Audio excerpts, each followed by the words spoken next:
अस्सलाम वालेकुम students, I am Faiza Faheem. I am your maths teacher class 9th।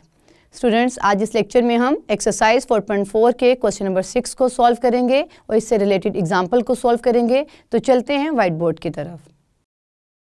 Students, exercise 4.4 का question number 6 करने से पहले हम इससे रिलेटेड एग्जाम्पल नंबर 4 को सॉल्व कर लेते हैं, जिसमें हमारे पास है find rational numbers x and y such that two sides है हमारे पास। स्टूडेंट्स, यहाँ पर लेफ्ट साइड जो है हमारे पास, उसमें एक हमारे पास फ्रैक्शन की फॉर्म में सर्ट्स जो है वो गिवन है, बाइनोमियल सर्ट्स के एक्सप्रेशन गिवन है इज इक्वल टू, और राइट साइड पे हमारे पास x और y जो हैं दो रैशनल नंबर्स हैं जिनकी हमने फाइंड करनी है वैल्यूज़ को। तो हम इसको सॉल्व करते हैं। तो सबसे पहले हम इसका लेफ़्ट साइड ले लेते हैं और लेफ़्ट साइड को लेकर तो हमारे पास जो वैल्यू आएगी रैशनलाइज करने के बाद सिंप्लीफिकेशन होगी, उसको हम राइट साइड में x और y से कंपेयर कर लेंगे। तो यहाँ पर हम सबसे पहले लेफ़्ट साइड लेते हैं। यहाँ पे लिखेंगे नहीं लेफ़्ट साइड, बस हम कहेंगे वी हैव, और यहाँ पर 4 + 3, क्योंकि हमने लेफ़्ट साइड को लेकर राइट साइड को प्रूफ नहीं करना है, यहाँ पर हम सिर्फ लेफ़्ट साइड को लेकर सिंप्लीफाई करेंगे और लास्ट में उसको इक्वेट कर देंगे अपनी राइट साइड के साथ। तो 4 + 3 √ 5 डिवीजन में है 4 - 3 √ 5। इसको हमने रैशनलाइज करना है सिंप्लीफिकेशन के लिए। रैशनलाइज हम क्यों करते हैं, हमने डिनोमिनेटर से रेडिकल साइन को एलिमिनेट करना होता है। तो रैशनलाइज करते हुए स्टूडेंट्स, हम जो डिनोमिनेटर में हमारे पास फैक्टर होता है, जो एक्सप्रेशन होता है, उसके साइन को ऑपोजिट कर देते हैं, यानी कॉन्जुगेट लेते हैं और कॉन्जुगेट से मल्टीप्लाई और डिवाइड करते हैं। तो हमारा जो क्वेश्चन है, जो एक्सप्रेशन है, वो रैशनलाइज हो जाता है, उसमें से रेडिकल साइन एलिमिनेट हो जाता है। तो यहाँ माइनस था तो +3 √ 5 कर दिया। अब यहाँ पर हमने इसे न्यूमरेटर को न्यूमरेटर से मल्टीप्लाई करना है और डिनोमिनेटर को डिनोमिनेटर से। तो 4 + 3 √ 5 इंटू 4 + 3 √ 5 डिवाइडेड बाय, नीचे भी दोनों एक्सप्रेशंस को एक प्रोडक्ट की फॉर्म में लिख लेंगे। तो हमारे पास आ गया 4 + 3 √ 5।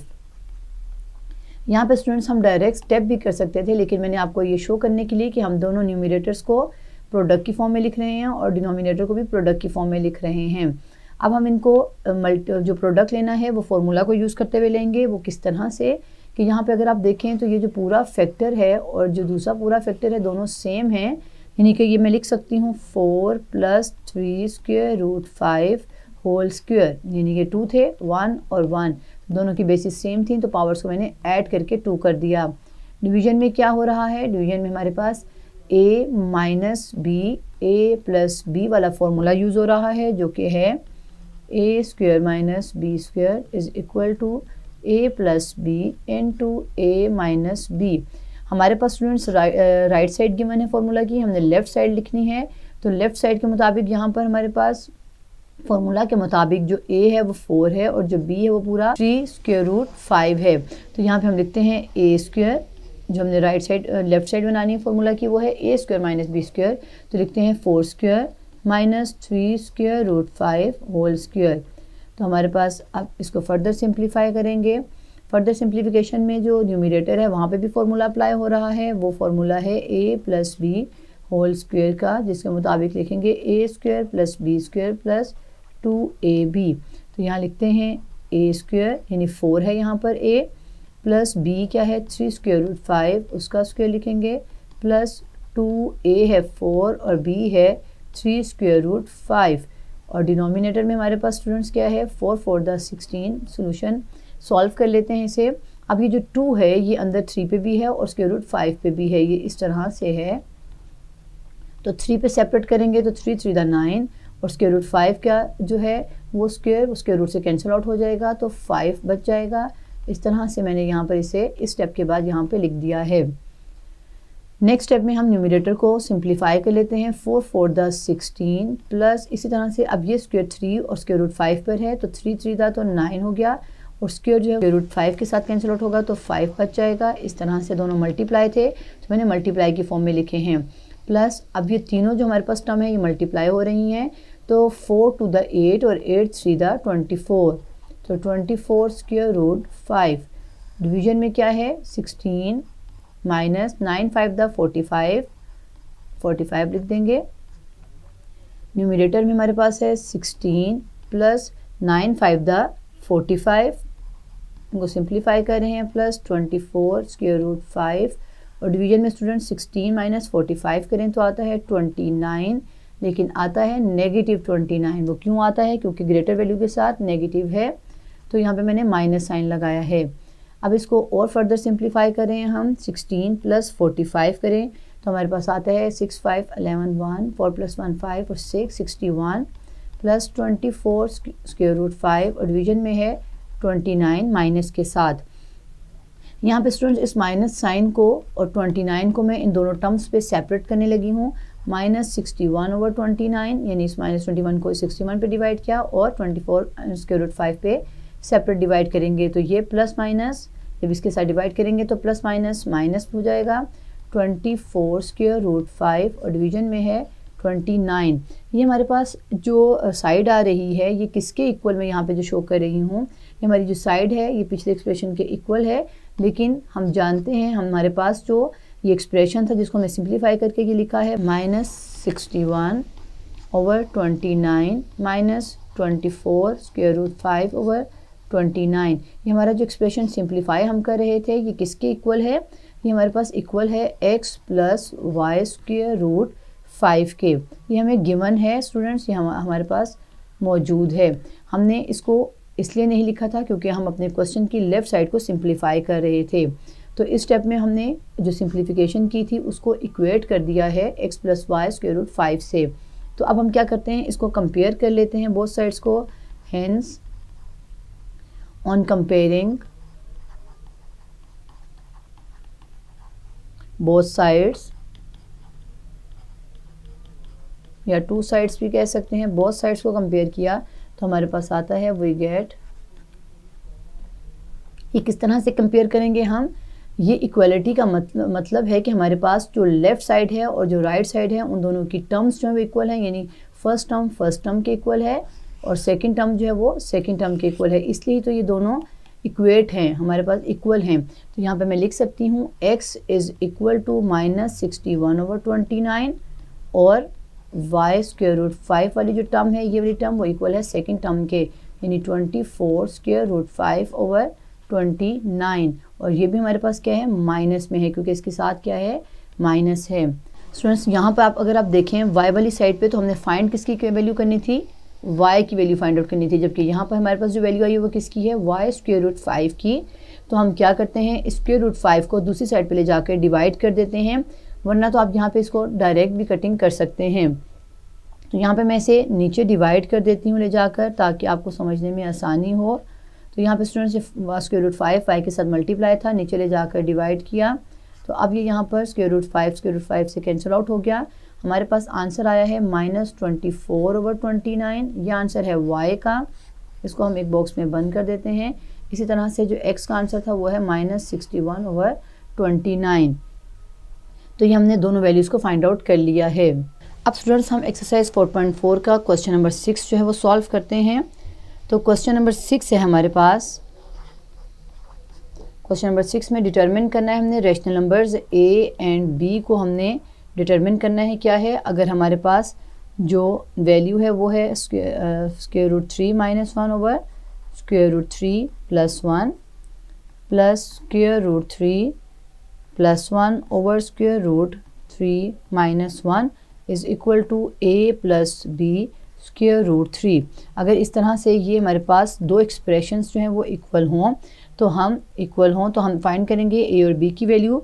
तो सबसे पहले जिस तरह से हमने एग्जांपल में किया, सबसे पहले हमने लेफ़्ट साइड को लेना है, ये हम प्रूफ नहीं कर रहे हैं, सिर्फ लेफ़्ट साइड को लेकर सिंप्लीफाई करेंगे। तो हम लिखते हैं we have square root 3 minus 1 square root 3 plus 1 plus square root 3 plus 1 over square root 3 minus 1। जब हम इस एक्सप्रेशन को सिंप्लीफाई कर लेंगे तो हम अपने राइट साइड वाले एक्सप्रेशन के साथ इसको इक्वेट करेंगे। तो यहाँ पर अब हमने सिंप्लीफाई करने के लिए इनको रैशनलाइज करना है। ये दो टर्म्स हैं इस वक्त, एक पूरी टर्म ये है और दूसरी पूरी टर्म ये है। इन दोनों को जब हम रैशनलाइज करेंगे तो सेपरेटली करते हैं इस तरह से, square root 3 minus 1 divided by square root 3 plus 1। Rationalise करते हुए हम स्टूडेंट्स डिनोमिनेटर में जो हमारे पास फैक्टर होता है, उस जो एक्सप्रेशन होता है उससे हम उसके कॉन्जुगेट से मल्टीप्लाई और डिवाइड करते हैं। तो यहाँ पर प्लस साइन को माइनस कर दिया, ये कॉन्जुगेट है स्क्वायर रूट 3 + 1 का, स्क्वायर रूट 3 - 1, ये वाला प्लस साइन लिखेंगे। अब हमने इस साइड के एक्सप्रेशन को करना है, तो square root 3 + 1 divided by square root 3 - 1 multiply by square root 3, conjugate क्या है इसका +1 के साथ, divided by square root 3 + 1। Numerator को न्यूमरेटर को और डिनोमिनेटर को डिनोमिनेटर से मल्टीप्लाई करेंगे, तो लिखते हैं स्क्वायर रूट 3 - 1, यहाँ पे मैं लिख सकती हूँ इसका होल स्क्वायर। एग्जाम्पल में हमने दोनों को पहले इकट्ठा प्रोडक्ट की फॉर्म में लिखा था, फिर नेक्स्ट स्टेप में उसका स्क्वायर लिखा था। यहाँ पर अगर आप देखें मल्टीप्लाई करते हुए दोनों वैल्यूज़ जो हैं, दोनों जो एक्सप्रेशन हैं वो सेम हैं, तो मैंने यहाँ पर 2 टाइम्स लिख दिया है। डिवीजन में हमारे पास स्क्वायर रूट 3 + 1 और स्क्वायर रूट 3 - 1 दोनों डिफरेंट एक्सप्रेशन हैं, प्लस माइनस की वजह से, तो मैंने एक साइड पे प्रोडक्ट की फॉर्म में लिख दिए प्लस। अब यहाँ पर न्यूमरेटर में जो है वो दोनों सेम है, तो मैं लिख सकती हूँ square root 3 + 1 whole square divided by square root 3 - 1 into square root 3 + 1।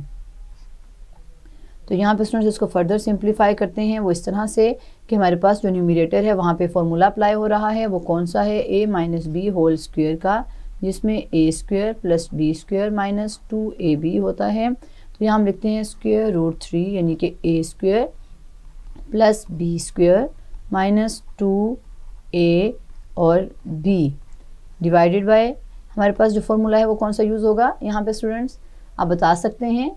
Yes, तो यहाँ पे फॉर्मूला है a² - b² का, ये a है ये b है, a और b दोनों में प्लस माइनस हैं, तो हम लिखेंगे स्क्वायर रूट 3 यानी a² - b² प्लस, और यहाँ पे हमारे पास जो राइट साइड वाला एक्सप्रेशन है इसमें हमारे पास जो फॉर्मूला है वो a + b होल स्क्वायर का फॉर्मूला है, और ये बहुत ही बेसिक फार्मूलाज हैं, इनको आपने अच्छी तरह से याद करना है। a² + b² + 2ab, तो लिखते हैं स्क्वायर रूट 3 यानी a यहाँ पर है स्क्वायर रूट 3, b यानी 1 है, b² + 2a एंड b, और डिवीजन में हमारे पास फिर फॉर्मूला अप्लाई हो रहा है a² - b² का, तो यहाँ पर हमने फॉर्मूला अप्लाई कर दिया।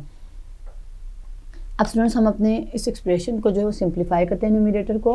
न्यूमरेटर में स्क्वायर रूट से कैंसिल आउट हो गया, 3 + 1 का स्क्वायर 1 ही होता है, माइनस इन तीनों टर्म को मल्टीप्लाई करें तो आता है 2 स्क्वायर रूट 3। डिवीजन में हमारे पास है डिनोमिनेटर में स्क्वायर रूट से कैंसिल आउट हो गया, 3 1 का स्क्वायर 1, फिर ये प्लस साइन है। अब हमने जो राइट साइड के एक्सप्रेशन है उनको सिंप्लीफाई करना है। न्यूमरेटर में स्क्वायर रूट से कैंसिल आउट हो गया, 3 + 1 का स्क्वायर 1 प्लस 2 स्क्वायर रूट 3, जो तीनों टर्म है वो मल्टीप्लाई हो रही हैं, तो 2 स्क्वायर रूट 3 लिखेंगे। डिवीजन में हमारे पास स्क्वायर रूट से कैंसिल आउट हो गया, 3 1 का स्क्वायर 1 होता है। अब हम न्यूमरेटर को फर्दर सिंप्लीफाई कर रहे हैं, 3 + 1 होता है 4 माइनस 2 स्क्वायर रूट 3, डिवीजन में 3 - 1 2 प्लस राइट साइड में हमारे पास 3 + 1 4 प्लस 2 स्क्वायर रूट 3, डिवीजन में है 3 - 1 2।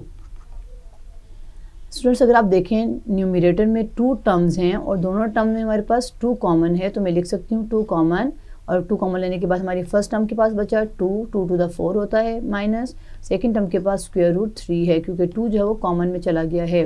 डिवीजन में क्या है 2 प्लस साइन, फिर अब यहाँ पे भी इस साइड पे भी हम न्यूमरेटर में 2 कॉमन लेंगे, 2 प्लस स्क्वायर रूट 3, और डिवीजन में हमारे पास है 2। अब हम क्या करेंगे नेक्स्ट स्टेप में, नेक्स्ट स्टेप में हम ये तीनों जो है दोनों मल्टीप्लाई हो रही हैं और नीचे डिवाइड हो रही हैं, तो 2 2 से कैंसिल आउट हो सकता है। स्टूडेंट्स यहाँ पर एक बात याद रखनी है, अगर यहाँ पर 2 के साथ प्लस होता तो आप इस 2 को इस 2 से कैंसिल आउट नहीं कर सकते थे, क्योंकि सेंटर में था प्लस, लेकिन अब चूँकि ये मल्टीप्लाई हैं दोनों, तो आप यहाँ पर इसे कटिंग कर सकते हैं। तो यहाँ पर मैंने कर दिया कटिंग 2 को 2 से, और यहाँ पे भी 2 को 2 से कटिंग कर दिया, तो बाकी हमारे पास बचा 2 square root 3 plus 2 plus square root 3। यहाँ पे प्लस साइन है इसलिए यहाँ पे ब्रैकेट शो नहीं की है। यहाँ पे अगर माइनस साइन होता है इस प्लेस पे, तो स्टूडेंट्स यहाँ पे मैंने ब्रैकेट लगानी थी। तो इसको फर्दर सॉल्व कर लेते हैं, सिमिलर टर्म्स को प्लस माइनस करते हैं। प्लस प्लस प्लस 2 + 2 होता है 4, और प्लस माइनस माइनस, और ये कैंसिल आउट हो गया, और 0। ये हमारे पास जो 4 आंसर आया है, ये हमारा एक्सप्रेशन सिंप्लीफाई हुआ है। हम जानते हैं कि हमारा जो एक्सप्रेशन सिंप्लीफाई होकर आया है वो इक्वल है a plus b square root 3k।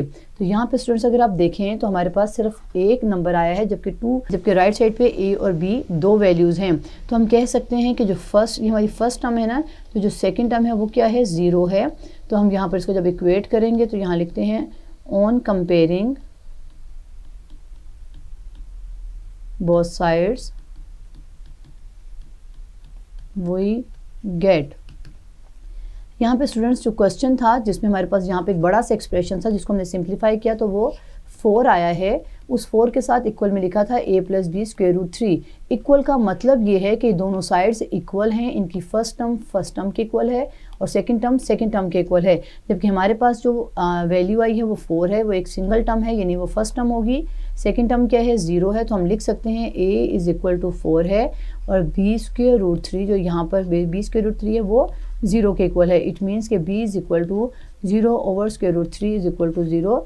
b 0 आ गई है और a क्या है, 4 है। तो हम यहाँ पे a इज इक्वल टू 4 और b इज इक्वल टू 0 लिख देंगे। ये हमारी a और b की वैल्यूज़ हैं जो हमसे क्वेश्चन में पूछी गई थी। हमारा क्वेश्चन नंबर 6 जो है वो कंप्लीट हो गया है। स्टूडेंट्स, आज इस लेक्चर में हमने क्वेश्चन नंबर 6 को सॉल्व किया और इससे रिलेटेड एग्जाम्पल को जो सॉल्व किया, इसमें हमने रैशनल नंबर्स a, b और x, y की वैल्यू को फाइंड आउट किया by equating the both sides. और हमारा जो एक्सरसाइज है 4.4 वो कंप्लीट हो चुकी है। नेक्स्ट लेक्चर में हम रिव्यू एक्सरसाइज करेंगे। See you again in next lecture.